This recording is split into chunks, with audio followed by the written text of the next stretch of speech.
तो हमारे साथ एक ऐसे किसान महेश कुमार वर्मा जी हैं जिन्होंने कृषि को एक बिजनेस के रूप में यहाँ इस्तेमाल कर रहे हैं और हम पॉली हाउस में एंटर करने वाले हैं और बाबूजी ही हमें बताएंगे कि बाबूजी ये पॉली हाउस में आप क्या क्या लगाए हैं। तो बाबूजी इस पॉली हाउस में क्या हमें देखने को मिलने वाला है? देखिए, हमने जो है ना ये हमारे एक नर्सरी के उसमें मिली थी जी पॉली हाउस का जो सिस्टम, जी। और इसमें हम टमाटर है, खीरा है, आइए अंदर और टमाटर है, खीरा है जी। और शिमला मिर्च वगैरह वगैरह खेती करते हैं। जी जी तो इससे हमारे को काफ़ी आमदनी है जी और आधुनिक खेती में जी। करने से इसका जब ये फसल ये सीजन होता है हमारे बुंदेलखंड में जैसे ज़्यादा गर्मी होती है, जी जी जी तो बुंदेलखंड में जैसे ज़्यादा गर्मी होती है हमारे, जी जी। तो ये पॉली हाउस में हमारा देखिए ऊपर ड्रिप सिस्टम लगा रखा है, ऊपर फुहारे लगे हुए हैं, इरिगेशन है, और नीचे जो है ड्रिप सिस्टम है। नीचे ड्रिप से हाँ, तो ये जो लू है, लू से बचाव होता है और गर्मी में ये फसल यहाँ पैदा हो जाती है। तो पॉली हाउस के ये फायदे हैं हाँ, कि हम और मैं तो सभी अपने किसान भाइयों से कहूँगा, बुंदेलखंड वालों से, कि आप कम से कम 1 एकड़ में पॉली हाउस, सरकार की भी, हमारी सरकार की भी स्कीम है, इसमें अच्छी सब्सिडी है, छूट है, तो मैं अनुरोध करूंगा कि सरकार की जो हमारी ये छूट है इसका फ़ायदा उठाएं और हमारे बुंदेलखंड के किसान इसको इस्तेमाल करें। तो किसान तुम्हारे सामने पॉली हाउस है, आप कृषि के छात्र भी हैं, क्या बाबूजी से कुछ सवाल मन में चल रहे हो, क्या पूछना चाहते हैं? टमाटर की खेती के बारे में कुछ पूछना चाहें? नहीं, टमाटर तो ये जैसे ठीक है, बढ़िया, इसकी वैरायटी भी बढ़िया डेवलप हो रही है यहाँ पे, और नए नए जैसे स्टूडेंटों के लिए सीखने के लिए भी कुछ, अगर यहाँ ऐसे ही कुछ सरकारी कॉलेजों में अगर हो जाए यहाँ पे सिस्टम तो और अच्छा रहेगा, क्योंकि सिर्फ किताबों के पढ़ने से कुछ नहीं होता है, उसके लिए प्रैक्टिकल भी ज़रूरी होना चाहिए। तो अब बाबूजी से क्या समझना चाहिए? बाबूजी वो कह रहे हैं कि प्रैक्टिकल नहीं चलते हैं देखिए, विद्यालयों में। नहीं, देखिए, हम बताएं आपको, बड़ी खुशी की बात, हमारे पास हमारा एक किसानों का ग्रुप है जी। हमारा एक एफपीओ है जिसमें 650 किसान हैं। Aashiyana bio energy farmer producer company के नाम बाबूजी अंदर आ जाइए। Aashiyana bio energy farmer producer company के नाम से एक हमारा एफपीओ है जी, एफपीओ। हाँ, और उसमें आप ये देखिए कि उसी के हिसाब से हमने 62 प्रोडक्ट निकाले हैं। हम जैविक खेती का काम कर रहे हैं। ये हमारा सबका सब जितने इस फार्म में है वो जैविक खेती है। ध्यान से सुनिएगा किसान मित्रों, किसान साथियों, कि इसमें कोई भी खाद नहीं है, पूरा का पूरा महेश कुमार वर्मा जी बाबूजी पूरा जैविक की खेती है। और ये देखें कि किसी बाबूजी जैविक जो आप जैविक की तरफ रुझान कर रहे हैं और मोदी जी भी इस चीज़ पर बहुत ज़्यादा बोलते हैं कि जैविक खेती की तरफ हमें जाना चाहिए। तो बाबूजी जैविक की खेती किस तरह से हमारे जीवन में, रोज़ हम सब्जियां खाते हैं, किस तरह का प्रभाव करती है? देखिए, हम बताएं, मैंने काफ़ी इस्तेमाल करते हुए काफ़ी हमने पुराने हम किसानी करते रहे। जब मैं दिल्ली से आया, पहले भी हमारे माँ बाप किसानी करते थे जी। अब हमने जो वर्तमान में देखा है, मैं वहीं से फिर चालू हूँगा कि हमारा जो 650 किसानों का ग्रुप है, हमने एक पूरा का पूरा ऑर्गेनिक प्रोडक्ट निकाले हैं। जो जैसे श्री अन्न ज़्यादा है हमारे यहाँ, तो हमने 62 तरह के प्रोडक्ट निकाले हैं। जो हमारे 62 के 62 प्रोडक्ट जो है ये हमारे श्री अन्न के सिस्टम से जुड़ी हो। आप सब जैविक कृषि उत्पादन है। जैविक कृषि उत्पादन के लिए सबसे बहुत ज़रूरी है कि हम गायों को पालें।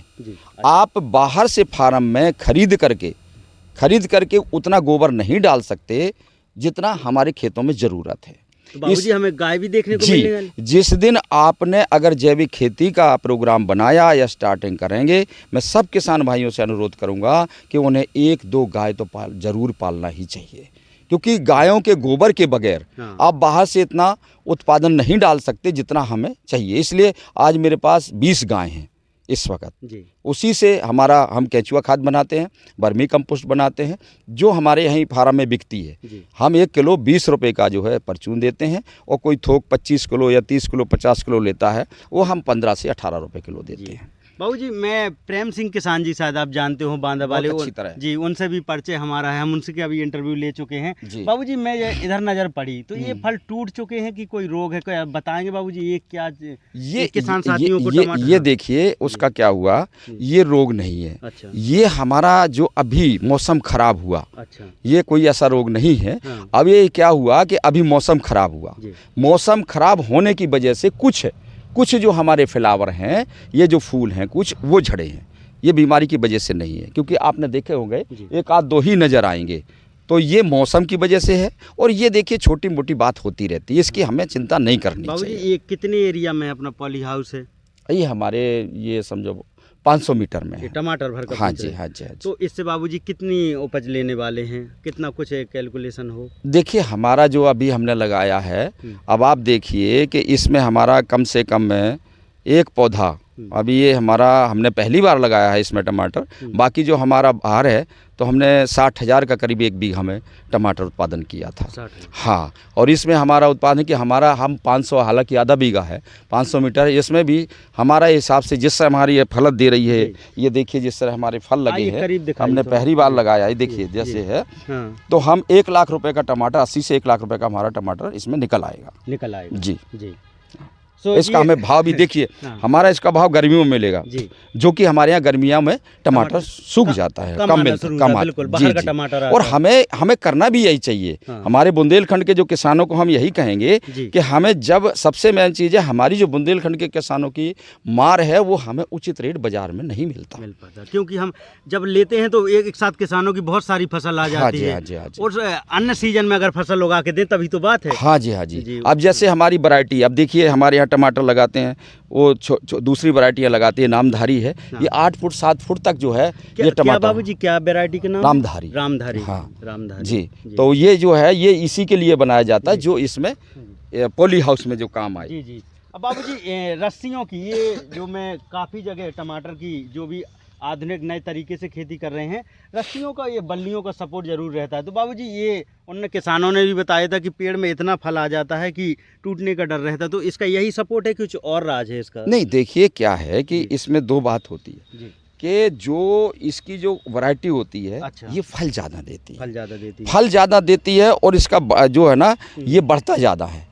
तो ये अगर हम ज़मीन पे भी रखें तो ये कामयाब नहीं होगा। हाँ। इसलिए इसको सपोर्ट देने के लिए आप देखिए कितने पौध लगे, इसलिए इसको सपोर्ट दी जाती है। हाँ। कि ये पौधा का जो फलन है, हाँ। ये इसका वजन इतना हो जाता है कि ये झुक जाएगा, इसलिए इसको हम सपोर्ट देते हैं, क्योंकि ये 7 फुट तक जो है ये पौधा बढ़ सकता है। 7 फीट हाइट जाएगी। 7 फुट हाइट तक। और ड्रिप से बाबूजी अपनी सिंचाई होती है? जी जी, ऊपर देखिए फॉग चल रहा है, ऊपर फॉग है, नीचे ड्रिप इरिगेशन है। तो किसान साथियों, आप समझिए कि बुंदेलखंड में अगर टमाटर की खेती करनी है और आपको अच्छी उपज लेनी है, क्योंकि आप खेती करेंगे और कम समय में अगर उपज नहीं ले पाएंगे, तो देखें महेश कुमार वर्मा जी से आप समझिएगा कि बाबूजी टमाटर की खेती पर कितना अच्छे से प्रकाश डाल रहे हैं और आपको बहुत छोटे छोटे पॉइंट बता रहे हैं कि अगर आप शुरुआत में इन चीज़ों पर ध्यान देंगे तो आप कम एरिया में अच्छी फसल ले सकते हैं। बाबूजी जी जी जी, बिल्कुल। और मैं अपने किसान भाइयों को खेती करना भी सिखाते हैं क्या किसानों को यहाँ पे?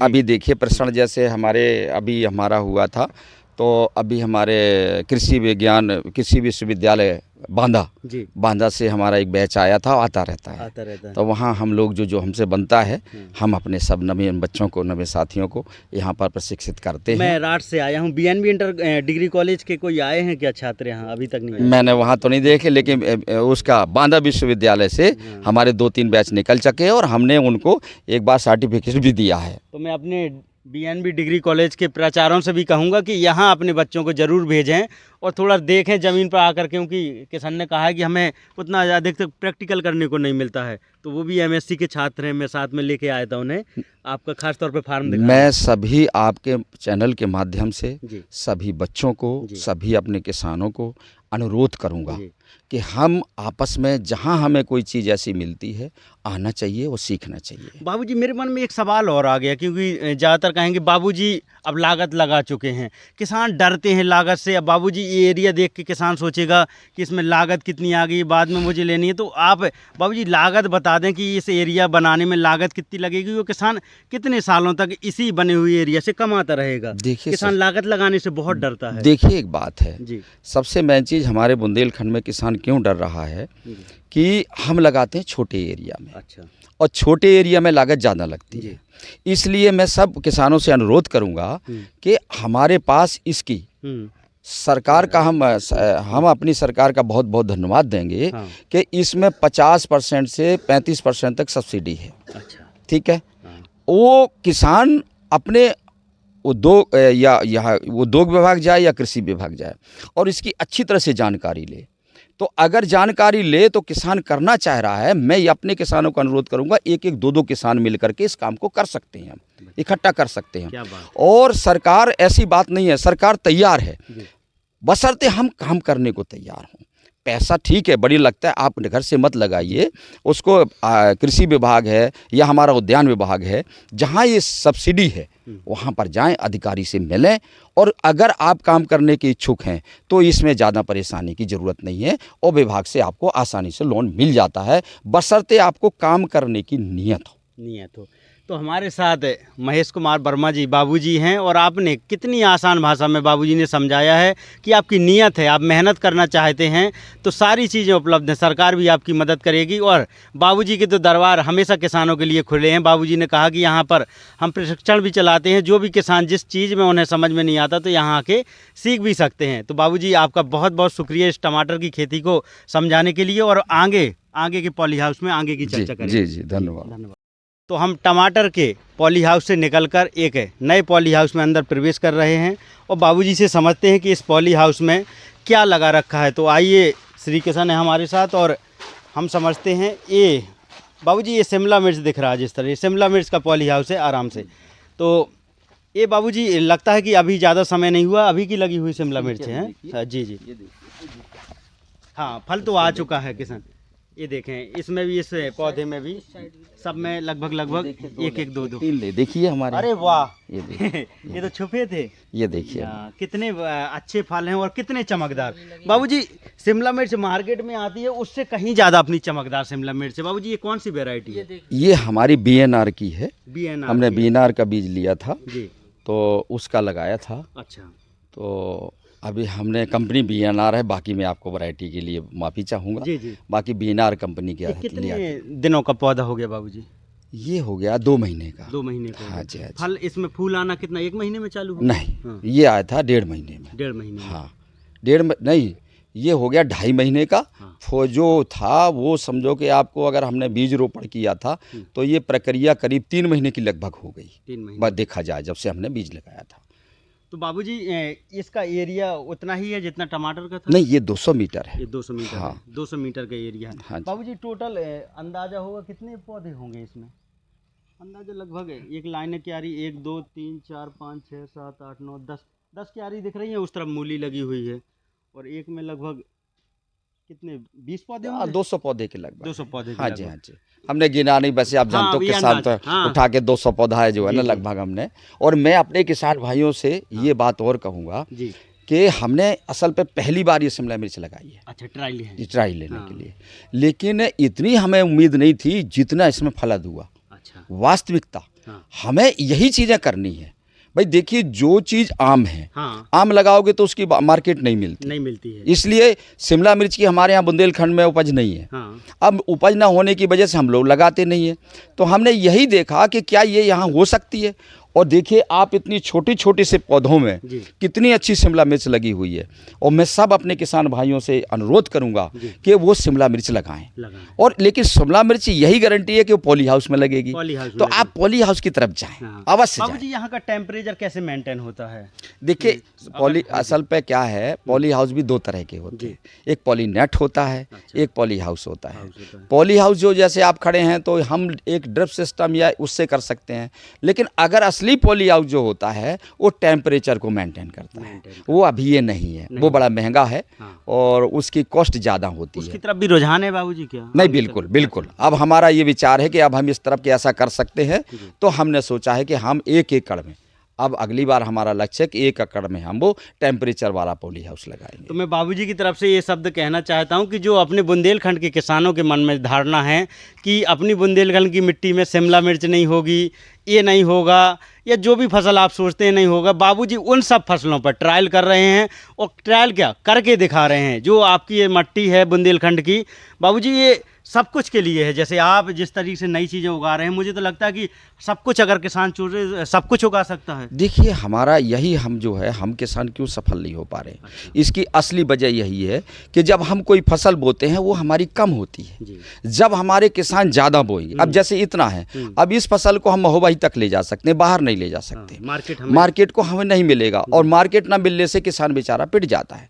यही बात है कि अगर यही किसान हमारे 50 लगाए होते अपने क्षेत्र में, तो हम उसको पैक करके हम लखनऊ भेज सकते थे, हम दिल्ली भेज सकते थे। यही हमें देखना है और यही हमारा प्रयास है कि हम ज़्यादा से ज़्यादा किसान एक जैसी फसल लगाएं, जिसको हम मार्केट तक जहां ज़रूरत है वहां पहुंचा पाएं। और छोटी छोटी क्रॉप लगाने से कोई फ़ायदा नहीं, क्योंकि इसको हम मार्केट में नहीं मिला। इसलिए मैं कहता हूं अपने बुंदेलखंड के किसानों से कि ग्रुप का ग्रुप बनाएं और हम ऐसा प्लान बनाएं कि एक फसल जो अच्छी है उसको, आप जैसे शिमला मिर्च है, ये कीमती फसल में गिनी जाती है, ये इसका जो कीमत कभी गिरती नहीं है। और ये जब हमारे यहाँ हो सकते हैं तो हम क्यों ना लगाएं। और इस फसल को अगर हम लगाएंगे, अगर ज़्यादा किसान लगाएंगे, हमारे पास गाड़ी तैयार हो जाएगी, तो कोई लखनऊ दूर नहीं है, 8 घंटे का रास्ता है, 4 घंटे का रास्ता है, दिल्ली भी 6-7 घंटे का रास्ता हो गया अब। तो मैं यही चाहूँगा कि हम किसान सब मिल करके, आप इसी तरह के ग्रुप बना करके और ये फसलें लगाएं, जिससे हमारी दशा सुधरे। बाबूजी का कहना है कि किसान बिखरा हुआ क्यों है, किसान एक ग्रुप में काम क्यों नहीं कर सकता है, किसान मिलकर अपना फसल दूर मंडियों तक क्यों नहीं भेज सकता। और वाकई ये जो बाबूजी ने बात कही है, ये सोचने वाली बात है कि किसान अगर इस तरह से ग्रुप में करेगा काम, तो वो ग्रुप की शक्ति ही अलग रहेगी, वो बाहर दूर मार्केटों तक अपना फसल ले जा सकता है। बाबूजी अब इस शिमला मिर्च में कुछ समझ लेते हैं। बाबूजी इनमें रोग की कुछ समय आपको जानकारी हुई, इसमें क्या क्या ध्यान देना है, रोग आते हैं इसमें? हाँ, देखिए मैं आपको बताऊं, सबसे जो बड़ा पॉइंट है, अगर हम जैविक की खेती करते हैं, अच्छा, तो जैविक में अगर कोई बीमारी लग गई तो उसका इलाज बहुत भारी है। भारी का मतलब एक बहुत परेशानी पड़ जाती है। जैसे हम इसमें पेस्टिसाइड तो डाल नहीं सकते, और जो कीड़ा बन गया वो कीड़ा जल्दी से नहीं मरता। हम लोग जैसे नीम का तेल प्रयोग करते हैं, तो नीम का तेल क्या होता है कि वो उतनी जल्दी उसको मार नहीं पाता। हाँ, जो भी किसान हमारा जैविक खेती करता है, ऑर्गेनिक खेती करता है, उसको एक बात को बहुत ज़्यादा ध्यान रखना चाहिए कि हमें कीड़े को लगने ही नहीं देना है।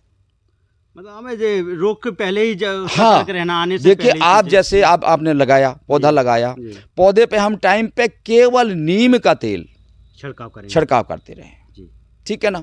नीम का तेल ही छिड़काव करते रहें, तो उससे क्या होगा, ना अंडा बनेगा, ना कोई मकड़ी लगेगी, ना कीड़ा बैठ जाते हैं फल की तरफ। जी इधर जी, अब बताएं बाबूजी।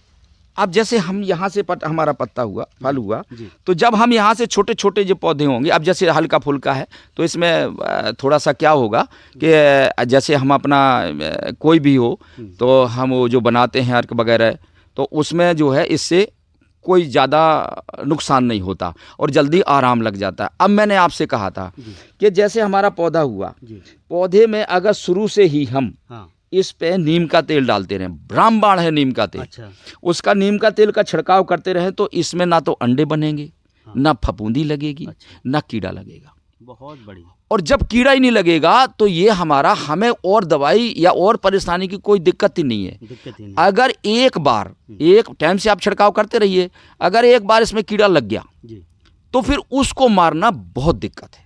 मैं अपने किसान भाइयों को फिर दोबारा रिपीट करूंगा कि अगर ऑर्गेनिक खेती आप करें तो उसमें हमें किसी भी तरह की बीमारी आने ही नहीं देना। मतलब बीमारी आने से पहले उसका उपचार करना है, और हल्का उपचार है, कुछ भी नहीं है, केवल आप नीम का तेल हल्का हल्का मारते रहें, कुछ नहीं होगा। बाबूजी अब लास्ट में यही समझते हैं कि आपका तो ट्रायल है, लेकिन अंदाज हो कुछ इस फसल से बाबूजी कितना मुनाफा कमाने वाले हैं? अब देखिए, हमने तो पहली बार बोया है तो हम उसको तो अंदाजा नहीं लगा सकते। जी। लेकिन देखते हैं अब जैसा जो है आइडिया बनता है। तो हमारे साथ श्री महेश कुमार वर्मा जी हैं, एक उन्नतशील किसान हैं, और ये सजहरी आपको सूरज चौकी पता है, और अगर महोबा से बार बार बता रहे हैं, महोबा से अगर छतरपुर की तरफ जाएंगे तो रास्ते में आपको मिल जाएगा। तो हम आपको पॉली हाउस दिखा रहे थे शिमला मिर्च का, और आपने कितनी आसान भाषा में महेश कुमार वर्मा जी से समझा कि किस तरह से शिमला मिर्च की उन्नत फसल करनी है और आपको लाखों का मुनाफा कमाना है। शुक्रिया, धन्यवाद बात